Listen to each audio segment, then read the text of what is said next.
Good evening, everyone. Welcome to tonight's Meet the Candidates meeting for the Pōneke Wellington constituency for Greater Wellington Regional Council. Johnsonville Community Association has organised this event, and I'm your MC, Simon Pleasance.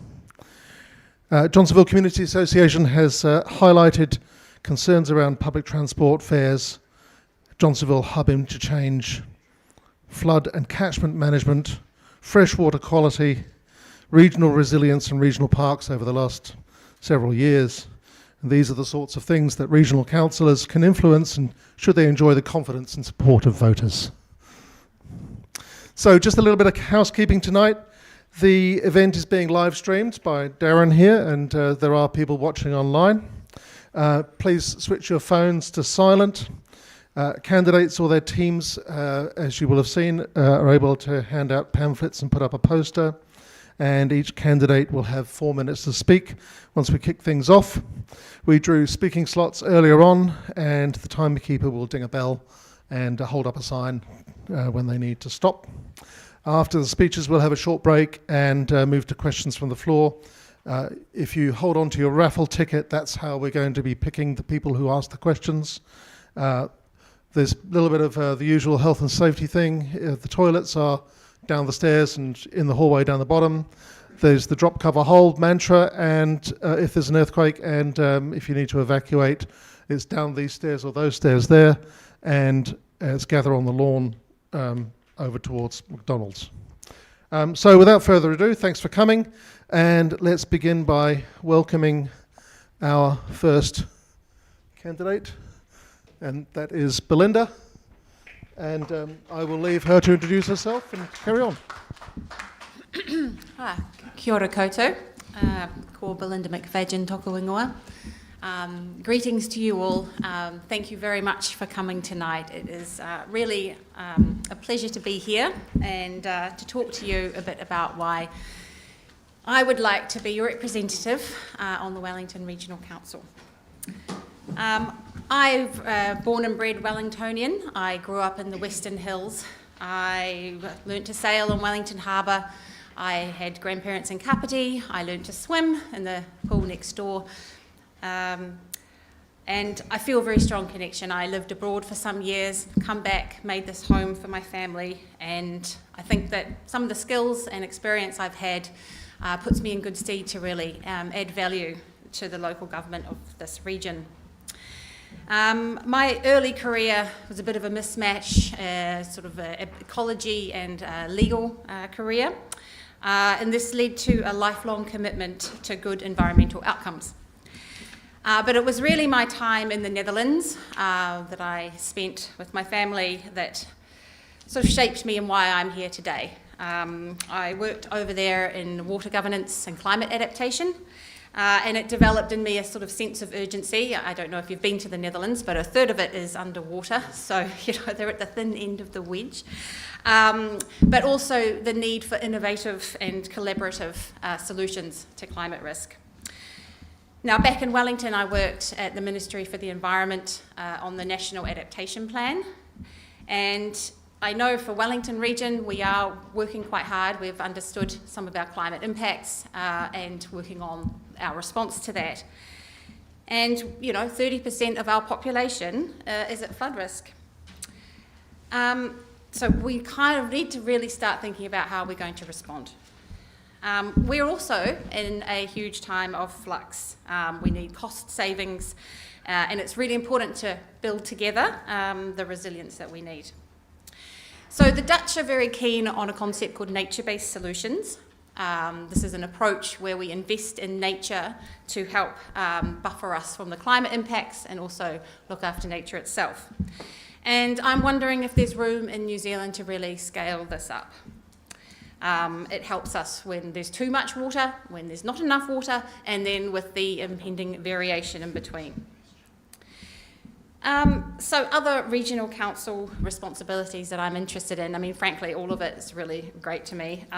Particularly interested in harbour health and river health. Our rivers aren't doing particularly well, and we've had some investment the last few years on catchment groups, and I'd really be interested in reflecting on that, seeing if it's delivering the outcomes that we need. Got it. All right. The public transport, Wellington region has excellent public transport, but there's always room for improvement. Thinking that we probably have moved on a bit from our bus issues that maybe we were looking at 3 years ago, but trains in the region are now struggling a bit, and I think there's always room for the integration of the bus and transport sector. Also, the accessibility to bus use to make sure the whole population gets a chance to use our transport. Really want to also talk about the legislative change that's coming. 3 years ago, I think it was Darren that talked about the 3 reforms coming down the line: local government, resource management and water. Hey, look, here we are again, same thing, but they're probably going to land this time. So how do we navigate that complexity for Wellington? But we do it together as a community, mana whenua, and I'm really ready to get stuck in. Thank you.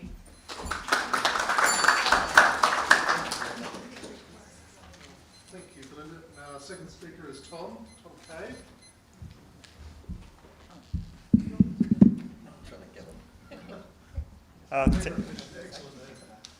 Tēnā koutou katoa e ho mā.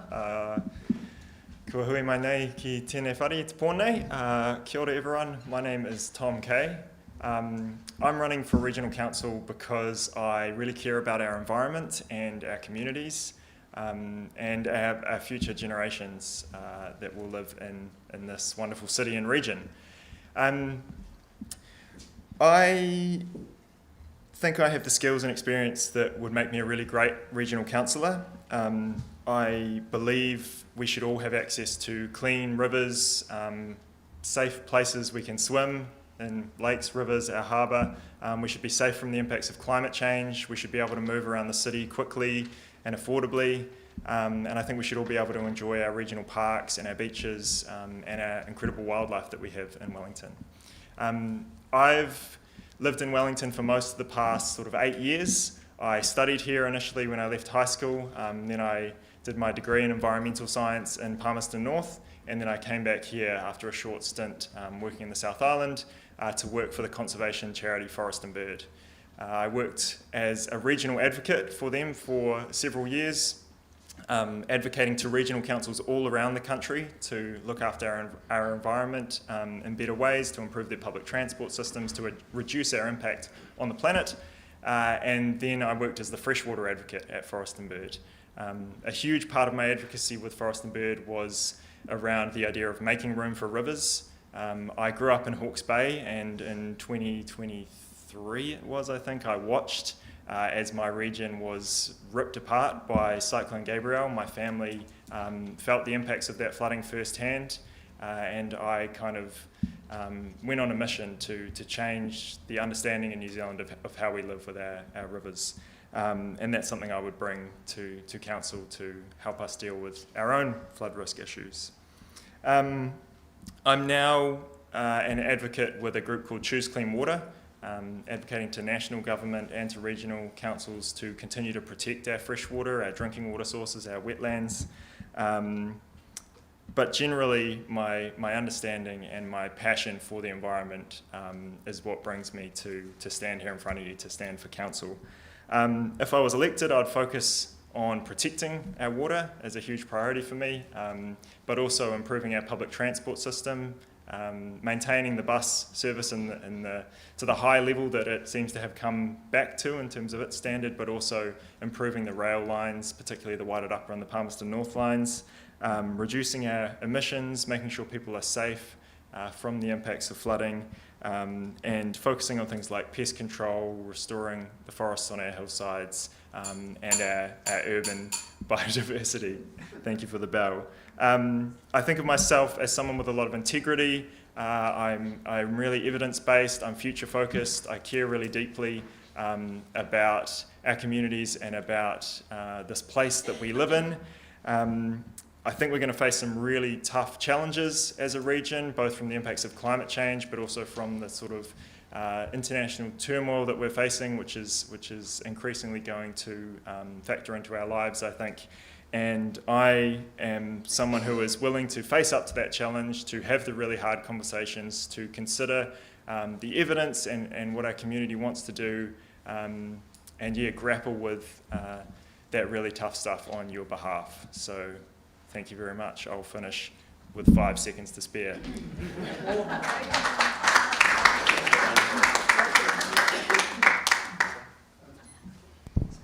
And now another Tom James. Welcome to the stand.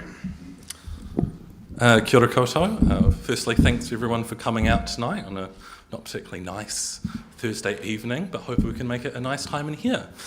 I would also like to acknowledge the Johnsonville Community Association for hosting and bringing us all here. Great little evening full of a bit of local democracy.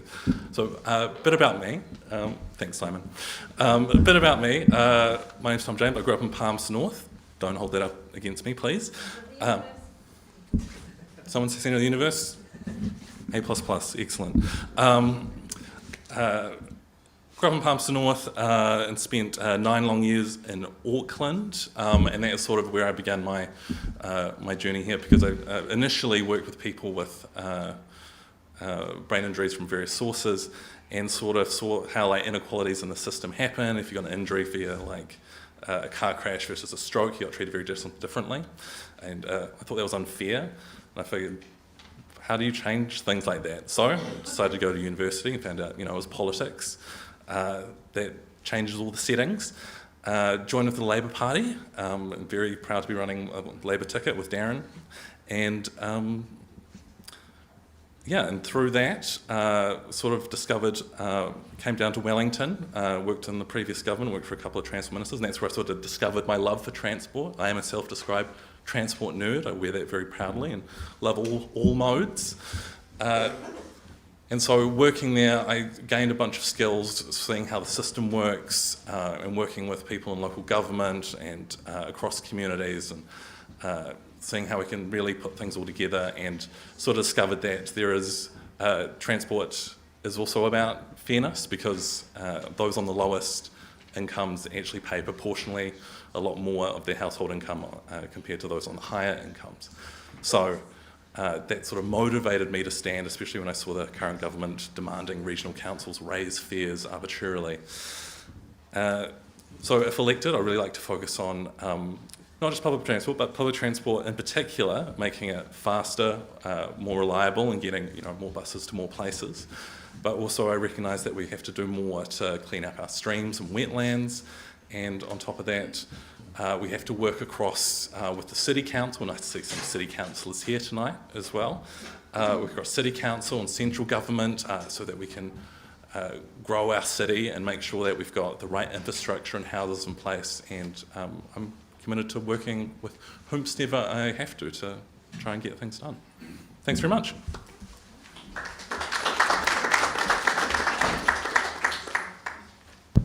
And next speaker on the list is Yardena Saw. Yes, there's a missing number 4. So, oh, okay, right, okay. I thought I had 2 more people between me, but that's okay. All right. You'll be fine. yes, it was. It was Henry next, but never mind. Henry Yardena, I mean, it was just a package deal, so yeah. Kia ora mai tātou, mingalaba ko Yardena so tōku ingoa. The last time I was here, I was just a wannabe little regional councillor, and I've just had the absolute privilege and pleasure of working through my first term as your local regional councillor alongside Simon and Darren. We've had a pretty massive day in council today where we've endorsed the Local Waters Done Well direction for our water entity. We've become an living wage accredited employer, which means our lowest wage workers will now have a decent and fair wage and income in this cost of living crisis. And I guess that's one of the biggest reflections I've had in our council is how we've managed to deliver quite a lot as a collegial and really cohesive council, and even coming from a whole lot of different perspectives, political backgrounds, ages and stages, we've managed to pass a lot of our decisions unanimously and really with a shared direction. Some of the things we've achieved together in council have been improving the public transport, so in terms of our reliability, patronage, and improving the network all around, despite some of the challenges we've had recently with a change of government. Who has been to any of our regional parks? Yep, a couple of you there. Who's maybe swum in the harbour? And the and then the one I was told by my campaign manager not to ask, but I always do with some of the primary school students I've been working at is, do any of you drink water or bathe? And get a bit of a funny response from the kids. But that's essentially what we all fund together, and that we get to make decisions on behalf of you. And so we don't take that job lightly, and I guess that's what fundamentally we are doing on your behalf, is that we leave a legacy for those kids that I've been working with about teaching them about local government. And so what the decisions that we make today have such a bearing on what things are going to be like in the future. So previous councils gave us regional parks. We just voted to have a new one in Wairarapa, and we've also expanded Gollins Valley out in East Harbour Regional Park as well. So I guess the message I really want to leave you all with is that every time we do make these decisions, it's about the legacy that we're leaving, and those amenities and those facilities that we can leave for our future generations. Some of the things I'm particularly proud of that we've done is to increase public control of our public transport assets, and that means all of us will be able to have more of a say and more control and more certainty over how our buses, ferries and trains are going to work. And so that will be some of my reflections on regional councils. Some of the things I would like to continue to work on is improving our freshwater quality health, our wetlands, our harbour health, particularly our urban streams, improving our urban form so we can afford to live the way that we want to, and to really build up the infrastructure that we're responsible for, and of course, faster, more affordable, better public transport. Thanks.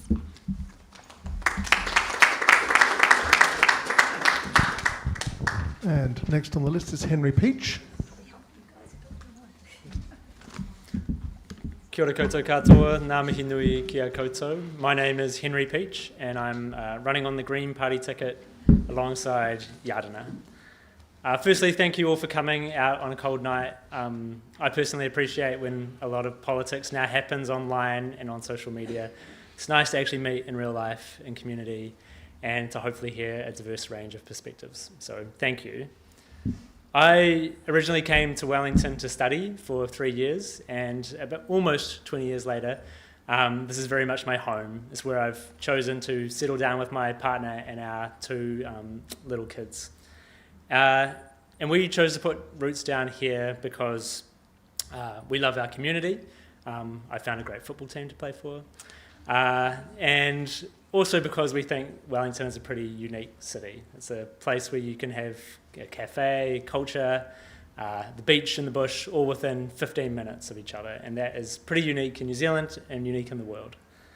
So I'm standing for Regional Council because I think Wellington is a great city, but I also think it can still be a lot better. My background is in working on gnarly long-term issues like climate change, urban transport, and land use. And I've worked across central and local government. And that experience, I think, has helped me to realise that I enjoy solving complex problems. I enjoy being tested with diverse perspectives. And I like working across the political divide to find those durable solutions that people support. If I'm on council, I'd have 3 main priorities. The first one is to make the city more affordable. I think that one of our biggest challenges for keeping young people and families here is the cost of housing, the cost of transport, and the general cost of living, including our rates. The second one is about enhancing and protecting our natural environment, because at least for me, that's like one of the key reasons I live here. And so that means protecting our water quality in our beaches and our beautiful harbour, and also supporting the regeneration of our native bush and our forest that supports our pretty amazing native bird life in Wellington. And the last one is about bringing life back into our city, or more life to our city, I should say. And that's why I'm very supportive of making public transport more attractive, faster, more reliable, so it's easier to get around. And also supporting more people to live in our city with more housing so that we have more people to support our amazing bars and cafes and all the small businesses that give our city amazing buzz. So if you would like a council that's focused on affordability, on nature, and on bringing some life into our city, please consider your 1 and 2 votes for Henry Peach and Yardnasaw. Thank you very much.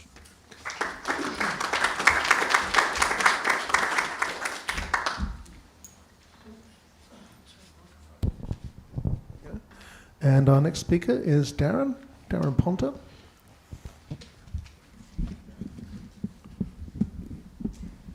Stickers on my toes. Kia ora koutou. Good evening, Johnsonville. And thank you to the, or Greater Johnsonville, I suspect. Thank you to the Johnsonville Residents Association for having us this evening.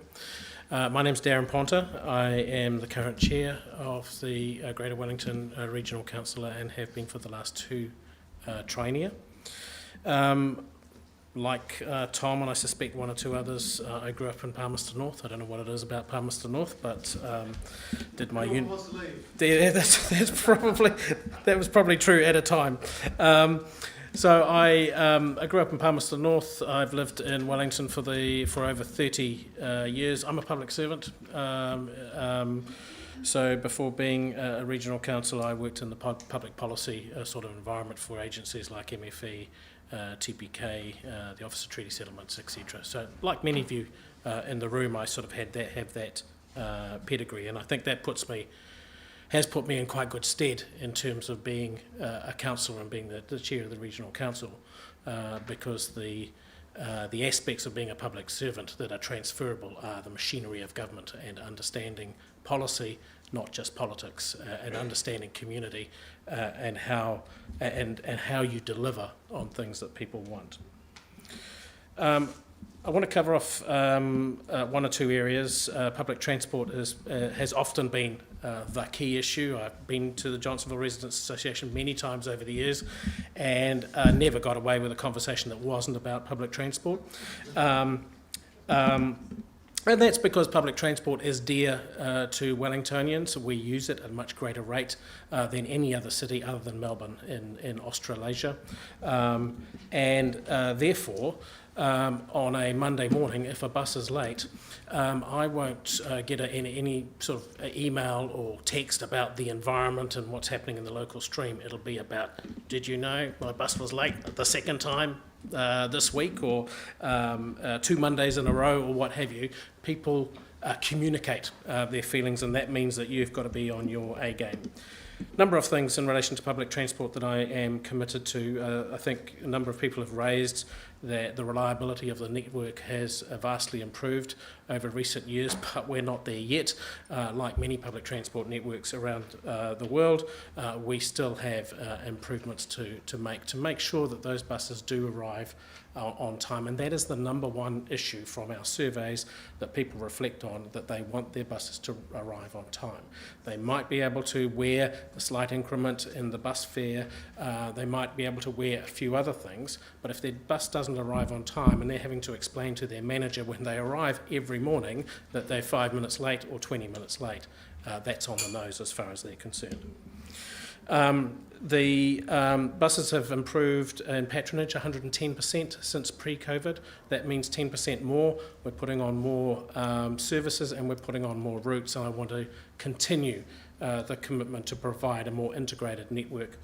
Finally, regional trains. I think somebody did mention trains. Not such a big issue for Wellington City as such, but for the region, very passionate about getting our order of new trains across the line. It's about 6 weeks.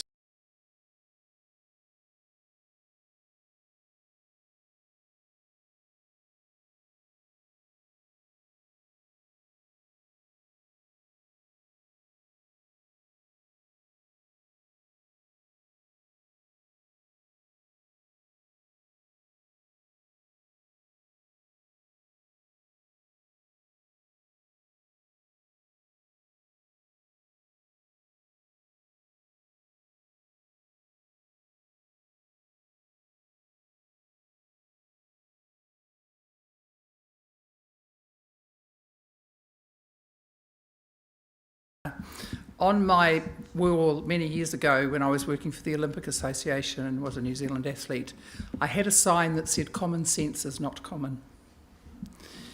And since then, I represented New Zealand and the New Zealand athletics team went to the Games. I then became a police officer and saw Wellington for the 18 years, looking after the safety of people in Wellington. It was a very, very vibrant place in those days. And as I look at the faces around here, I would think there are some of you here that will still remember the vibrant Wellington.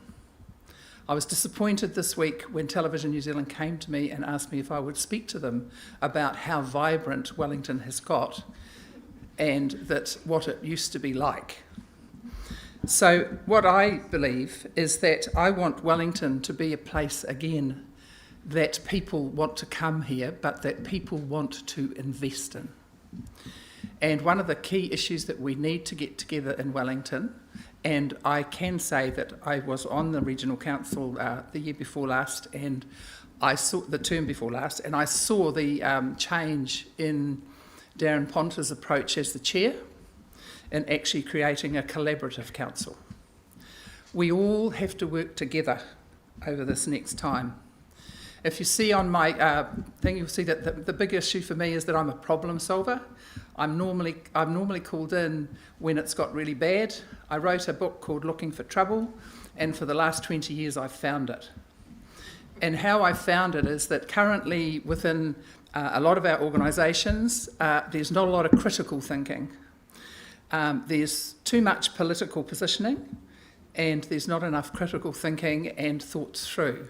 And what happens when you don't have that critical thinking is you get the fiscal blowouts. And we're starting to get fiscal blowouts, but I think that we can actually retrieve those.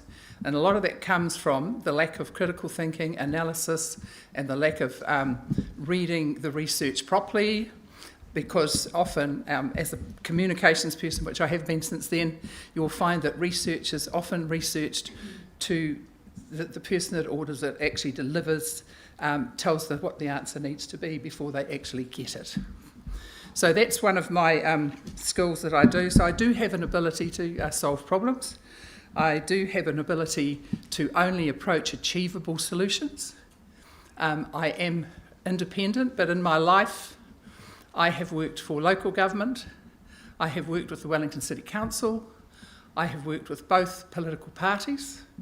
And currently I work with quite a few businessmen around New Zealand, and I've been the chair of an industry board.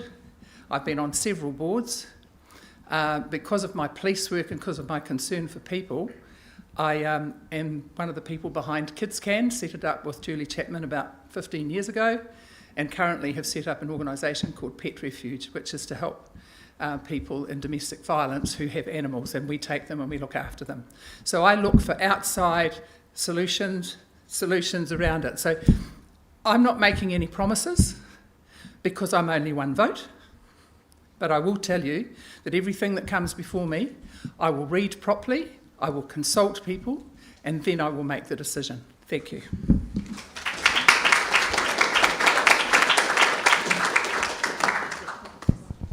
And Sarah, oh yeah, I can see Sarah from the other side of the lectern there. Sarah Free. Thank you. Welcome. Tēnā koutou katoa, and greetings everybody. My name's Sarah Free, and I'll join others in thanking you all for coming out on a cold night and thanking the Johnsonville Residents Association for hosting this. I'm a proud Wellingtonian. I grew up in Newtown and then Island Bay, and my husband Ross, who's here, and I raised our three now adult children there. And apart from a brief stint in Hamilton, I've spent my entire working life in Wellington, firstly as a graduate engineer with New Zealand Electricity, then a teacher at several local secondary schools, and then an advisor with Sustainability Trust. And since 2013, I've had the privilege of being a city councillor for the Motokairangi Eastern Ward, and I served as deputy mayor from 2019 to 2022. And we now call Motokairangi, Strathmore and the Motokairangi Peninsula home. Thank you for my colleagues for turning up. I know this is sort of your local, but I am known as an experienced, capable councillor with integrity, and I work collaboratively with my colleagues and communities to find pragmatic solutions and get things done. And it's marvellous to hear people talk about cycleways and bus lanes, but I've had a major part in actually making that stuff happen, and it's not easy. I've been involved from the start in promoting cycling and walking, getting new bus lanes installed and longer bus stops so that those things that have been talked about with the bus reliability can actually happen. I've had a big hand in delivering major infrastructure upgrades for Wellington City and improvements for community facilities. So in 2015, when I held the community facilities portfolio, I led the early engagement and planning for the Johnsonville Library, which is such an amazing facility that you have here.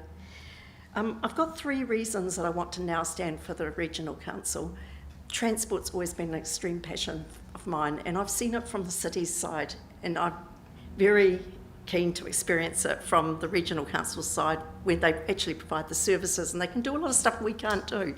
And I think that I'm ideally positioned to actually bring the 2 councils together, because I understand the challenges on one side and I will understand the challenges on the other, I'm sure. I want to see value for our regional rates and greater transparency. I want to continue the great work that's been done in the environmental space, but I really want to be a champion for Wellington's bus services. I know trains are important, but 70% of us actually catch the bus. And I do hear from people how it needs to be affordable and convenient as well as reliable. Value and transparency, we need a stronger voice on the council to make sure our ratepayers get a great deal. Wellington City ratepayers pay 70% of the region's rates. I pay 18% of my rates to the Regional Council. And I do think sometimes there's not a lot on their website about how these decisions are made.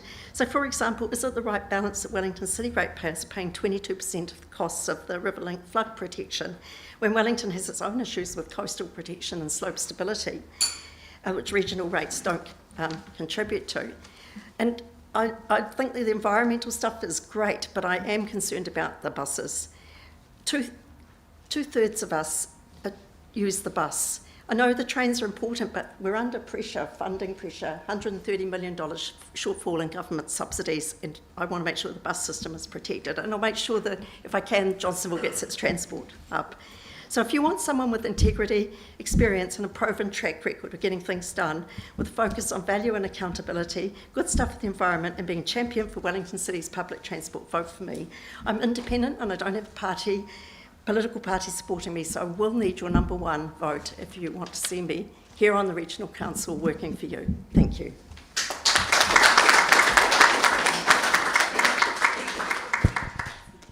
And now our last speaker in the panel is Simon Wolf. I'm used to speaking last with a name beginning with W, and then I pull out the last card.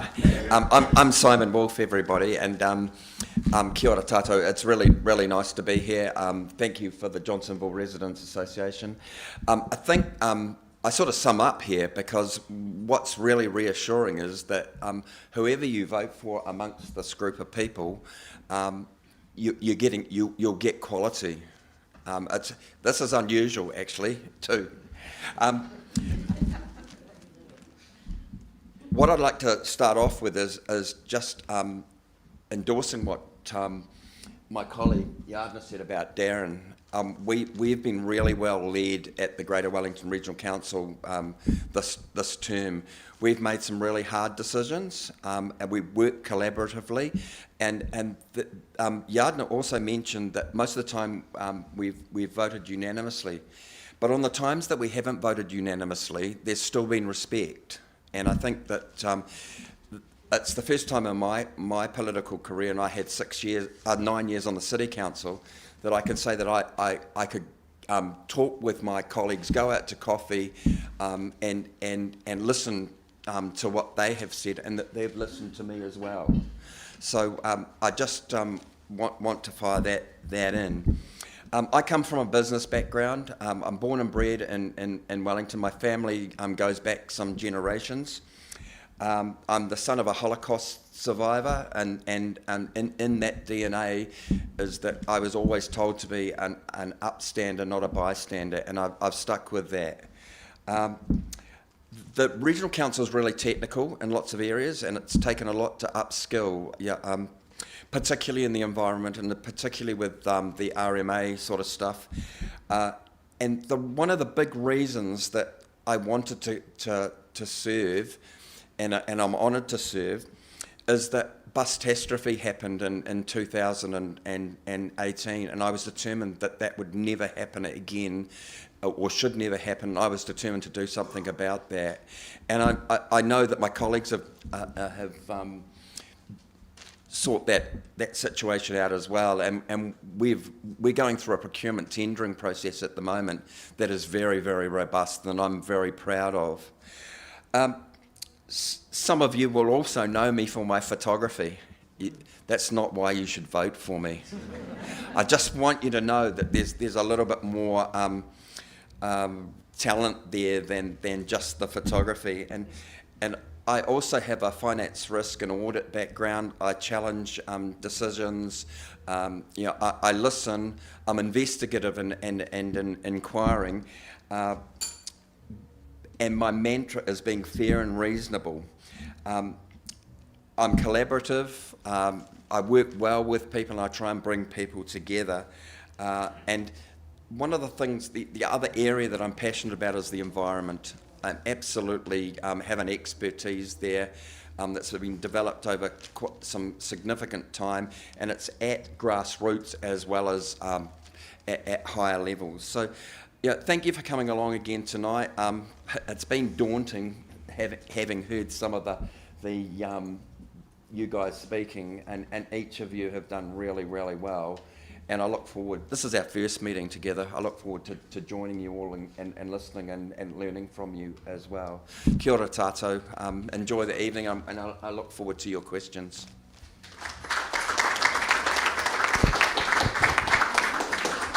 All right. So that concludes the speakers who are here tonight. I just want to acknowledge two candidates. There are, I think, 11 candidates for the Regional Council, and we only have 9 here tonight, but I want to acknowledge Alice Claire Hurdle and Mark KELYNACK, who both can't be here tonight because of other commitments, work and so on, and they sent their apologies and good wishes for the candidates on the panel. So we're going to break for a couple of minutes, and people can have a chat, and anyone who doesn't have a raffle ticket for asking a question should see that's Mark at the back there with his batch of tickets, and that's how we're going to pick the questions when we come back in a few minutes. So thank you very much.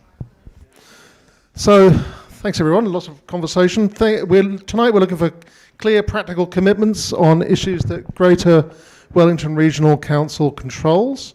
We've handed out raffle tickets at random, and we'll use those to call people up to the microphone, and that'll be held with Penny over here in the purple. If we have time and if everyone is concise in their questioning and in their answers, then we may be able to get some extra questions on the end, and that'll be great. So when we hand you the microphones, please speak directly into the microphone like this, not like this, because it won't pick it up. And please ask one short question only. One, from past experience, the room appreciates it if you are specific about the challenge you want a candidate to address within the powers of the Regional Council and their partnerships with Wellington City Council and central government agencies. Each candidate will have 1 minute to answer, and please avoid heckling unless you're going to be really funny, in which case you're at the wrong event. You should have been down at the comedy club, and don't make mayoral speeches. Ray Chung. You're in the wrong meeting. All right, so let's crack into it, and I'll just go over here and get the raffle tickets.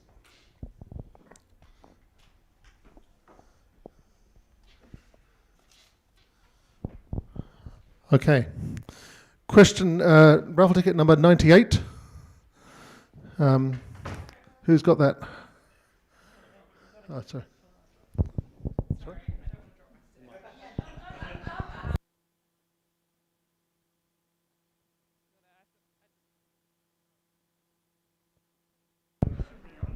Kia ora, I didn't realise I was going to be first.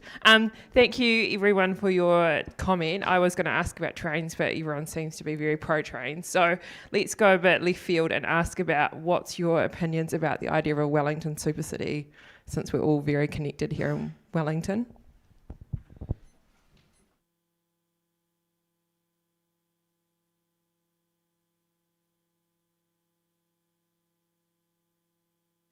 Yeah, seeing I was last, I'll go first. I believe that we should be amalgamating. There's too many issues that aren't being handled correctly at the moment, and financially we would, if we phased and not forced an amalgamation, and we did it properly, we could come out of it a lot better, and especially in regards to the various different territorial authorities sharing services. Working collaboratively. At the moment, you only have to look at Wellington City and Greater Wellington. One's the road enabling authority, and the other runs the public transport, and sometimes that doesn't work. Let's talk about amalgamation.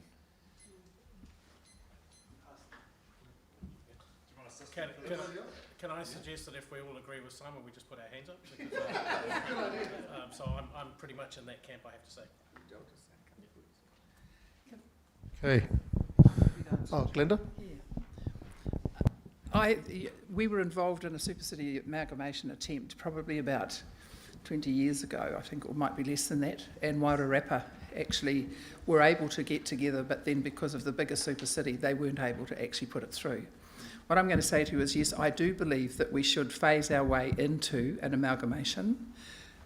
What I would warn against is currently we're in a pretty tough fiscal position, and it has to be done carefully, and you have to think about the cost, because you will save costs. I mean, I think there's a problem right around New Zealand. There's 66 councils. I think that's the number, isn't it? Yeah. 66 councils, which if you think about it is far too many. So we actually do need to amalgamate. We need to do it carefully, and we need to do it properly, and we need to make sure that it doesn't add a massive amount to the actual balance that we have now, while we're trying to fix up the general basic things. Just adding a caveat to also agreeing with amalgamation, it is the how we do it. So looking at some of the examples such as Auckland, where there's a bit of complication in terms of those local boards and community boards actually being able to have a say on such a big entity like that. So I do agree with Glenda where it has to be really thoughtfully and carefully done. I guess the formation of the new Metro Water entity could potentially hint to it being able to happen in a really constructive and proper way. And on the point of the fiscal constraints that we have, local government is really, really, really restricted in what it can do because we only have rates. And we have a lot of work that comes down from central government and not the appropriate funding tools. So, for example, your local councils don't get the GST that you pay for. That goes to central government. Wellington is a particular example where we have a lot of Crown buildings. Crown doesn't pay rates. So compared to a lot of other councils and regions, we have to pay quite a lot more.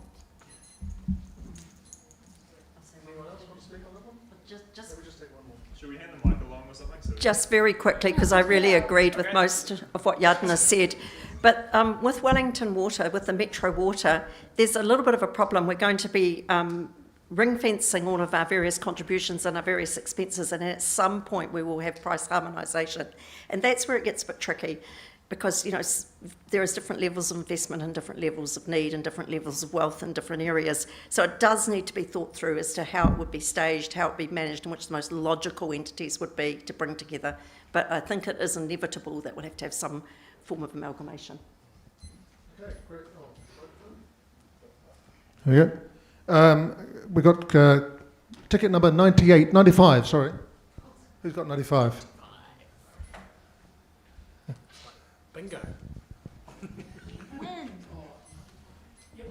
What's one of those? This is one that's come over the internet. This is about prioritisation and co-funding. What practical steps will you support to address our at-capacity stormwater system and reduce local flood risk in our catchment without big rate rises? So the flood risk apparently is all the commercial centre of Johnsonville and around the back of Alexmoor Park. Quickly, I've come from being an RNZ music journalist who knew about producers and songwriters. Now I know about pipes and stormwater. And stormwater, the water we can't control out of the sky, is the one that keeps me awake at night because we actually can't control it. The way that we can probably have manage our flood risk is to have one, better management between our new water entity and the territorial authorities, and that's what we're currently working through. I don't feel entirely confident that it's coming through clearly.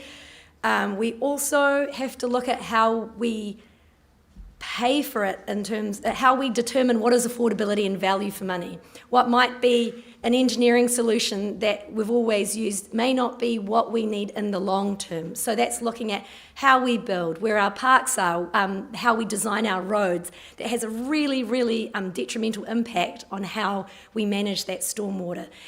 Things to keep the rates down would also include stormwater retention, like having rainwater tanks so it doesn't flood. Can we put our hands up together?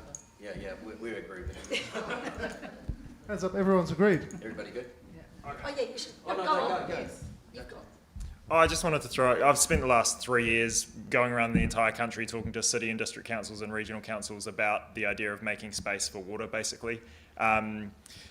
Just want to support that idea in some ways of amalgamation being a sort of good idea from that perspective, and that actually if you're looking at the flood risks that we have in our city centres, that's very much a sort of city council problem at the moment. It's stormwater infrastructure. We don't treat our urban streams as streams really, we treat them as drains, whereas the regional council deals with the rivers and the flood risk, but really those things are connected, right? The drains go down into the rivers or into the harbour and they create a flood risk. So more integrated planning from that perspective is a really good idea, but also that idea of nature-based solutions. We can learn a lot from places like Auckland, who have been hit with extreme weather, Hawke's Bay hit with extreme weather. Auckland now has a comprehensive program called Making Space for Water, where they're actually having to get people out of some of the floodplains. I think central government needs to step in and do a lot more to help with that kind of thing, but if we can proactively have those discussions about where our biggest flood risks are and where we should build, how we should manage water, then we can avoid costs in future. I just wanted to add to what Tom was saying. In Auckland, yeah, probably as a response to what they went through in 22,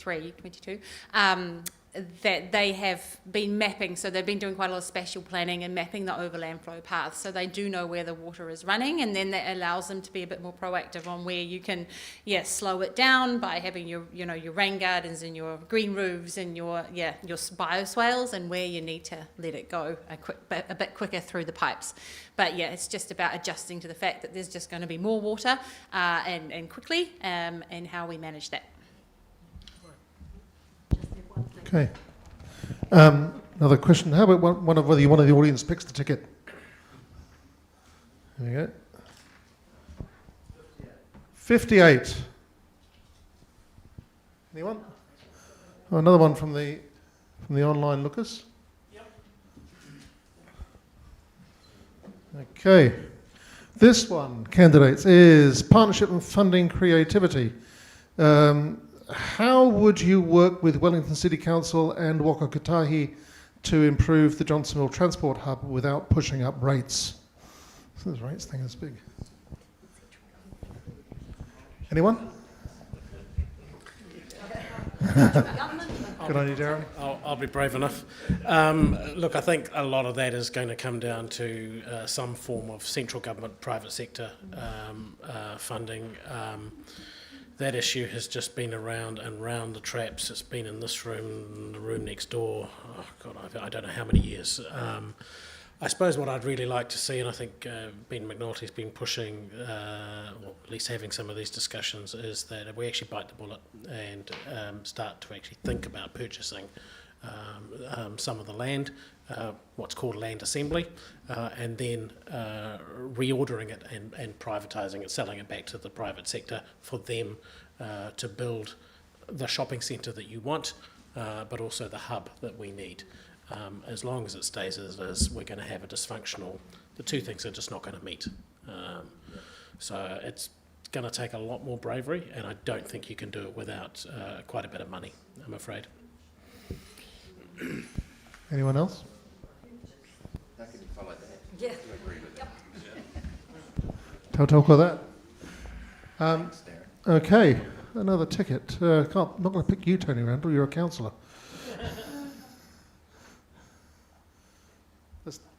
Oh, it's a different ticket. It's green 95. Anyone? No? What about red heart number 64? 64? That's another internet one. Let's see if we can get one from the room. I'll put that one down. 97. I haven't got a question so much as a comment. I'm seeing, and we all are, that we're speeding. Oh, I don't need that. I don't care about them because I want to be here. No. Well, now that I've got to hold this, I need to be seen. Okay, folks. What I'm going to do is make a comment about the fact that some of these would-be councillors have said that they would like to see a faster transport system. And I think that the efforts that have been made recently to make it go faster by cutting stops out in the city, we've lost Stout Street, we're going to lose, we're told James, the St James and the Reading. If we take them all out and just have one at the station and one at Courtney Place, it'll be real quick. It'll work, but nobody will use it. So let's be sensible about when we make the changes. Thanks. All right. Thank you, everyone. I think I'd actually hear that, but I don't think it was a question. 53, red heart 53.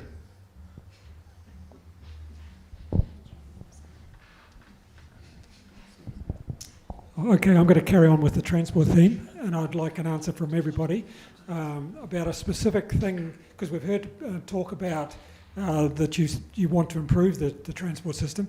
So could we have a specific thing that you would like to improve about the transport system, please? And also the second part of it, just following on from that comment, can I have a show of hands who thinks removing bus stops is an improvement?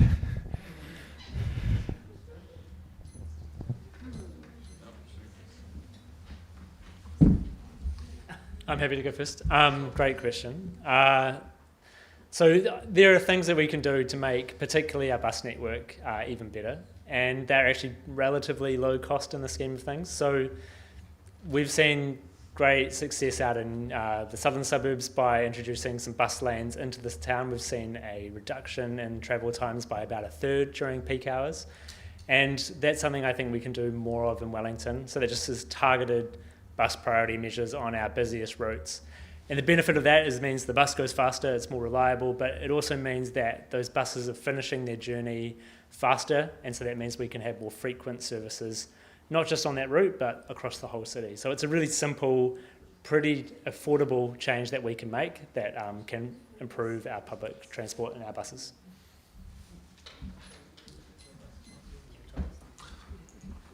Something that Darren and I have committed to is improving affordability of our public transport network. So I would like to introduce a weekly fare cap where if you take 8 trips during a week, the rest are free. So hopefully that will encourage people to not only take more trips generally, but also take it on the weekends. We were seeing a lot of congestion build up. So hopefully more people will hop on the bus or the train rather than driving into town and, you know, freeing up the roads for people that need to drive.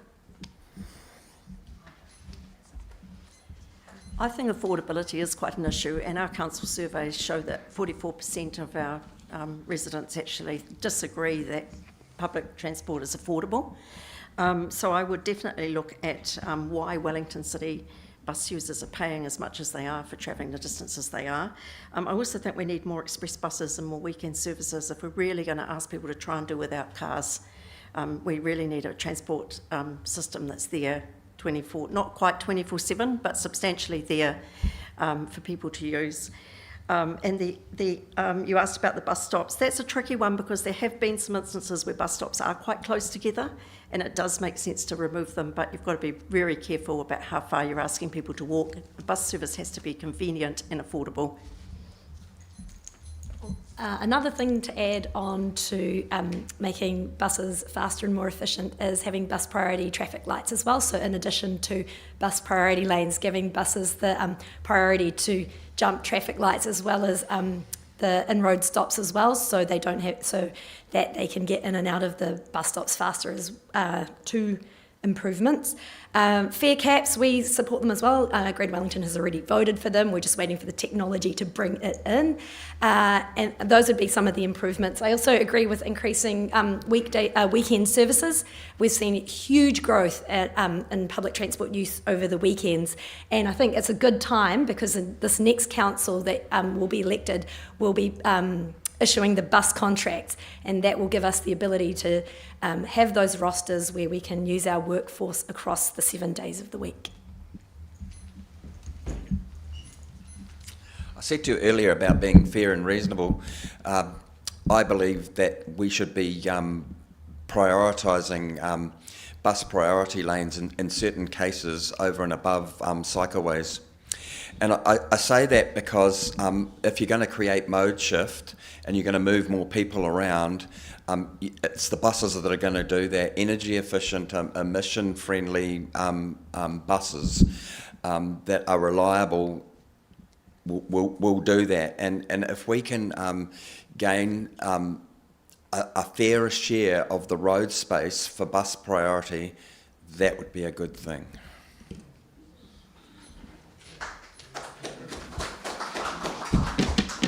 So one of the things I know that Wellingtonians have been waiting on for almost decades now is full integrated ticketing. So the ability to use what we currently have as Snapper on a train, off the train onto a bus and treat that as one journey. You can currently do that on buses, but you certainly can't do that from train to train or train to bus, and you can't do it on the ferries. If you go to Melbourne, if you go to Sydney, if you go to Auckland, you've all experienced that ability, not only to use the Snapper card, but to use your bank card. So where it's taking the money out of your bank rather than you having to put money onto this card. We've invested with the government in a system called Next Ticketing. It's taking an inordinate amount of time, and it's a chaotic program that has sort of got off track, if you like. We've come to a decision, and I suppose I'm certainly backing the idea that while we stick with full integrated ticketing, the government program, we will have to find solutions in this region next year that uses the Snapper system to deliver both these things so that you can move more seamlessly, cheaper, and you can take money out of your account rather than having your money sit in a Snapper account. Will there be a gold card Snapper? Probably not initially, but that technology will come with the Next Ticketing system once we have that. Yeah. Tom. I'm impressed that Darren brought props. From my wallet. Everyone will remember that. That was an exciting question, and I was struggling to find one answer, but I'm really glad that actually most of the candidates here have put up all the kind of really good options, I think. So I just want to endorse those generally. I like the idea of a daily fare cap too, not just a weekly fare cap. But so in endorsing that, the fare caps, the bus priority lanes, everything that's been talked about. I just want to say the council's done a lot of this thinking. There's a really great regional transport emissions reduction plan that is sitting there that has these issues like listed in it, and what things should be kind of prioritised, and it's all this stuff. So I just want to do a bit of a shout out that it doesn't just have to come out of people's heads here. There's information in council that would-be councillors like me can actually, land on the council table, pick up and get the good advice as to what the best ideas are that have been thought through really carefully, ask questions and then act on those quickly. We don't have to start from scratch. So. Yeah, nice. Thank you, candidates. So one more, do another question. How much capacity do you have for how many more questions? Yeah, all good. Sir, would you like to pull one out of the hat? We should have a biscuit tin like they do in Parliament, but there we go. Number 62. Anyone? Ah. Thank you. Without replicating the previous question, the question about the super city, I'm intrigued by the responses that generally seem to be supporting amalgamation. You are and the references to the Auckland situation, for example, which are a unitary authority. You're supporting the doing away with a separate regional council to have one unitary authority. The Local Government Commission proposal for a so-called super city included the Wairarapa, which is obviously a very big area, which was anathema to the people of the Wairarapa. Where do you sit, and Darren particularly possibly knows most about this, where are you sitting vis-a-vis Shane Jones's comment about doing away with regional government? What is a good size for a unitary authority slash regional council? Yeah, fair enough. Fair question to raise. I think when the earlier question was raised about the super city, the interpretation on this side of the table was reform. What we already know is that the Wairarapa wants to cut loose. They've made that decision this week to have their own water entity going all the way up to Tararua Council. That's 4 councils to start with a population of about 70,000 people. They have stipulated their desire for tino rangatiratanga over the last 3 years, over the last 6 years. They have a degree, in a sense, they have a degree in which they want to differentiate themselves from this part of Wellington. They understand themselves as being part of the Wellington region, but they keep on saying we're different, and they want to see that difference in their local authority. One thing I think we can probably all agree with in relation to the Wairarapa is that they cannot sustain 3 small territorial authorities as they currently have. On this side, the discussion is around a metro entity, the 4 city councils and possibly the regional council, but the regional council functions could be cut a number of different ways. Auckland Transport is an example of that for the transport function, and the old catchment boards are actually what came to make up the regional councils in the first place.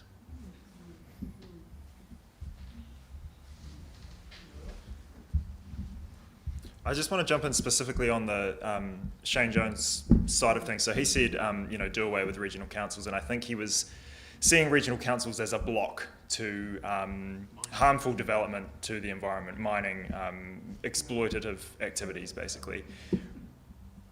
I can appreciate the other argument, which is integrated planning between regional councils, district councils, city, because of things like flood protection, but regional councils have really important functions. We do things like protect drinking water sources, we do a huge amount of flood protection and land management, managing pollution from the cities and from our rural environment. So there's all these really important functions that shouldn't be done away with, and they need to sit somewhere where they can be managed really carefully. There is a risk in bringing together city and district councils with regional council in that you have all those functions under one roof, which means it's even more difficult than it already is to hold each other to account. For example, we should be holding the city council to account if they pollute the harbour.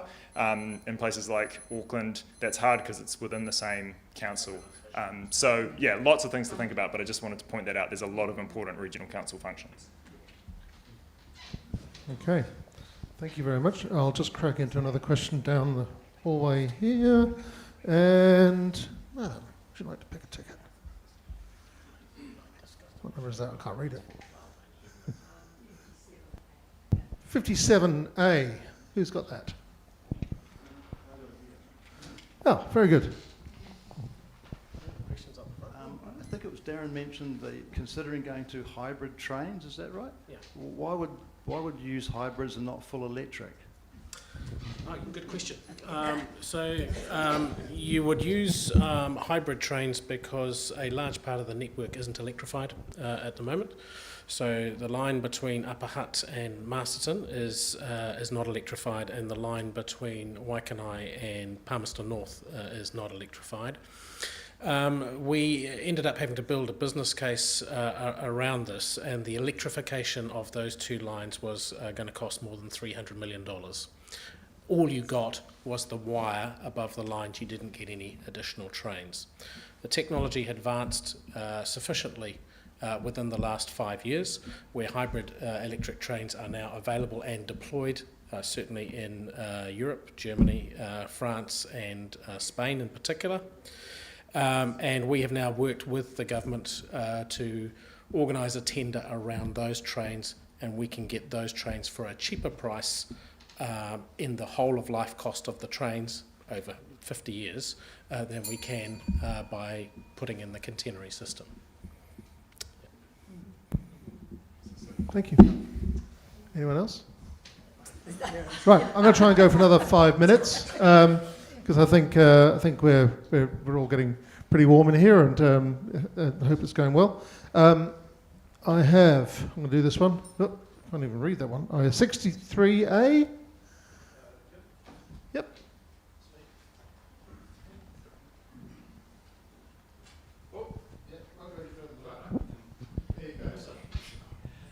My question is on the new Metro Water organisation, and my main concerns are that the governance of it has been taken well away from the ratepayers, basically. That's a big concern to me. And the other thing is that this organisation can now borrow, well, who knows what the limit is, what it can borrow, but it could be up to $3 billion or so, for maybe $5 billion, or who knows what they want to borrow for this water entity. And the ratepayers will have very little say in it. And our rates at the moment are $6,000. Our water bill could easily be another $6,000 by 2034. So if your rates are $6,000 now, by 2034, they'll be twice that, $12,000. And as ratepayers, we're going to have no control over that. Because if I look at currently what the interim governance is, it's going to be the wider Wellington Regional Council, some iwi organisations. I haven't got my phone, I can't remember what the other ones are, but it's not the ratepayers. So how are you going to control the costs? Because I see the only way to do it actually is to bring it back into the Wellington City Council, but looks like we're heading purblind into this dangerous situation we are now. So if you guys are in control, how are you going to keep the cost down so that we can afford to live in Wellington? Oh, yeah, I'll give it. You go.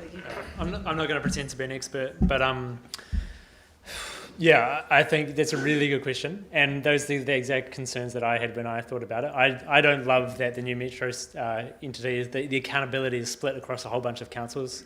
It makes it very difficult for any one of those, and for us as citizens to be able to hold it accountable. My understanding is that in Auckland with water care, they have had the much more Commerce Commission oversight of it, because we're creating a natural monopoly in here that we're also, my understanding is we're empowering to be able to set prices. So in Auckland with water care, they've had Commerce Commission oversight that keeps an eye on what they're charging and whether that's reasonable. So perhaps that could be a solution there as well. But I think this might be also another argument in favour of amalgamation as well, where you have a clearer line of accountability with your water entity. So the current value of our water assets is nearly $18 billion, and we're actually nearly at a point of network runway because we're so far behind on the maintenance and renewals. So I completely understand that it is a huge amount of money, but when you see the risk of not upgrading our systems, that's where, and the decades of underinvestment, this is where we are today. The only assurance I can give you in setting up this entity is that as all the councillors currently involved in this, a lot of us are scrutinising those foundation documents, the statement of intent, the shareholder expectations, and a consumer charter. So those are the places where we will be representing your interests in ensuring this is affordable and that we don't make the same mistakes that previous councils have had in managing our three waters system from decades of underinvestment. Another element is how we choose to look at affordability and value for money. So how we price things as whole of life will make it affordable over time. Yeah, we've lost a lot of sleep over this at Wellington City because a model has been proposed that would give us one vote in the Oversight Committee, one vote when we have about half the assets and half the risk. We have strongly indicated that proportion isn't acceptable, and we've also put forward a proposal to have a consumer advocacy group We've asked our staff to work on that. We have concerns, but the reality of it is the water has been underinvested in for a long time, and right round the country, people are going to find that we are going to have to collectively put more money in. The good thing about an entity is it has capacity to borrow over a longer time than we can, because we're limited by the Local Government Financing Act as to how much we can raise. They won't have quite that limitation. But then I take on board your concerns about the debt. So it's a bit unknown. We're in a brave new world, really. We are doing our best to advocate for what will make it work.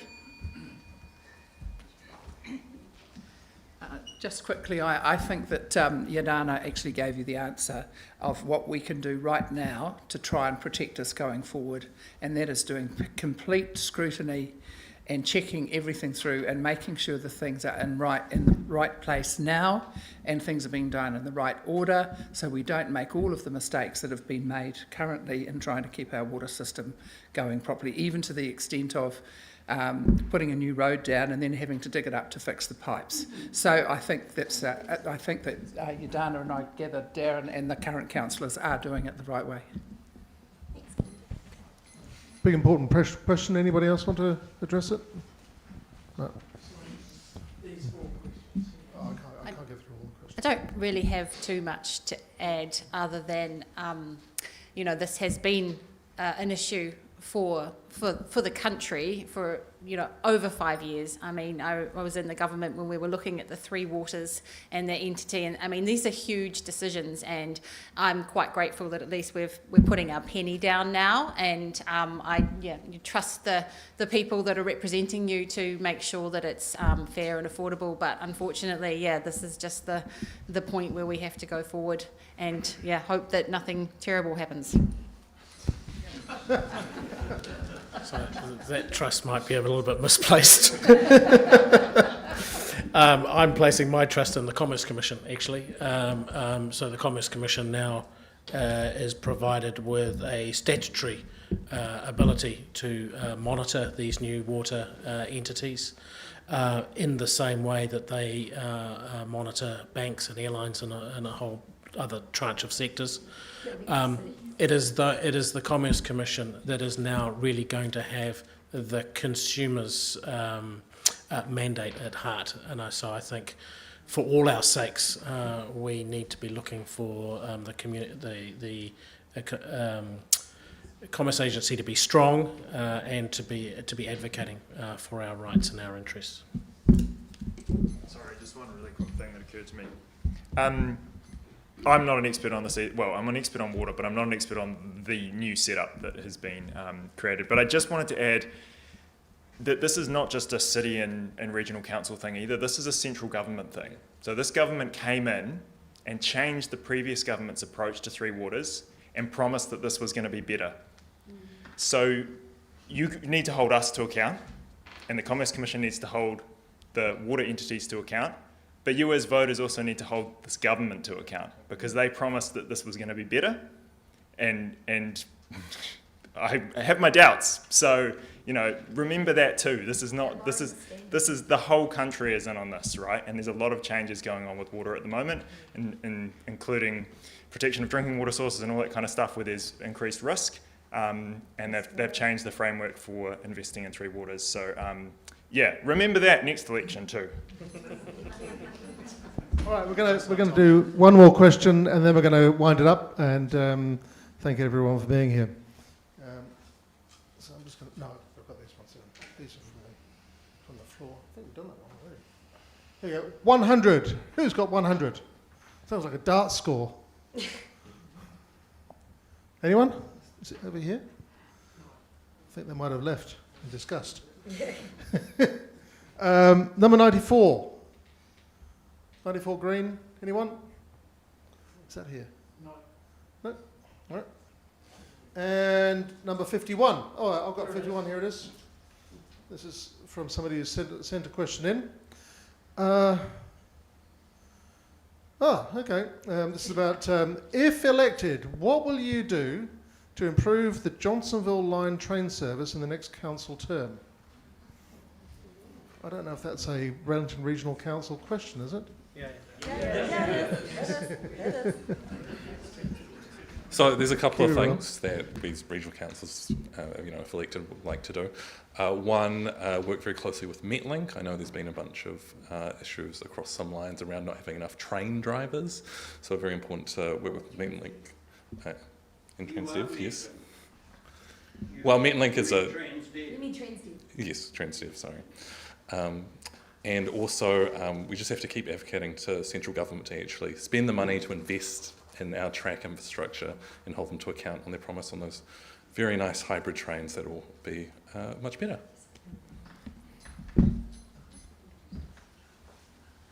Yeah, I was just going to say, I agree with Tom, but the reason we have so many line closures around on Johnsonville, but also all around the region, is because our tracks are very old and they need a lot of maintenance. And when that happens, we have to close the line, we have bus replacements.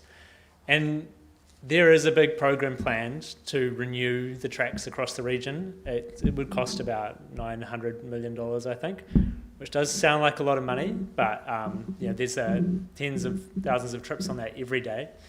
And ultimately, it's about priorities.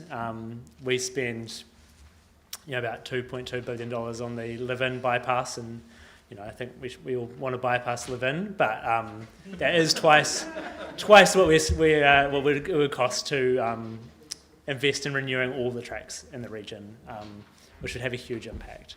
So I think we as a regional council, we can't fund that, we can't solve that. It's the government that owns the tracks, but we can have a role as an advocate for you and for the region. Just picking up on those 2 points as well. We do really heavily rely on the policy choices and investment choices of central government, because they either 51% fund the projects or more. So if central government chooses tunnels, new roads at billions of dollars of cost, that is a trade-off for $900 million for track maintenance. But while I'm up here, if anyone's got a community services card, that's the most affordable way to slash your public transport costs, because you get a 50% concession. So if there's anyone who is eligible for that, the Community Connect scheme ensures that you have 50%, you have half price fares. And a lot of people we haven't had a lot of big uptake on that. So that is one very material way that those who have a community services card can afford cheaper public transport. In respect of the Johnsonville line, I have a great deal of pride in two of our officers who were really inquiring and investigative, and found that Kiwi Rail had 10 years of deferred maintenance. We were able to apply pressure to Kiwi Rail, and while the track is being fixed up currently and it's causing delays and concerns, in the future it will be more reliable and will be better. And I think it's incumbent of anybody that's elected to keep the pressure on central government, and particularly Kiwi Rail, to keep our portion of the tracks in good order. From a health and safety perspective, that's really, really important. What we also have to realise is that quite a lot of the funding is contestable. It's other areas. If we don't sing loud, it will be other areas that will get that funding. So, it's being really strong advocates for our region and ensuring that we don't have the problems that have occurred in the past. Anyone else? Okay. Well, so I'll stand in the front here, gives people something to look at. Well, thank you all for coming here tonight. It's been a really interesting night with some very intelligent and well-informed questions, and also from the councillors and candidates who clearly know what they're talking about, which is very good. And it just leaves me to thank everyone for coming, all of the people in the audience and the people online, and the candidates here. And maybe what I can do is get all the candidates to stand up and accept the applause of the audience.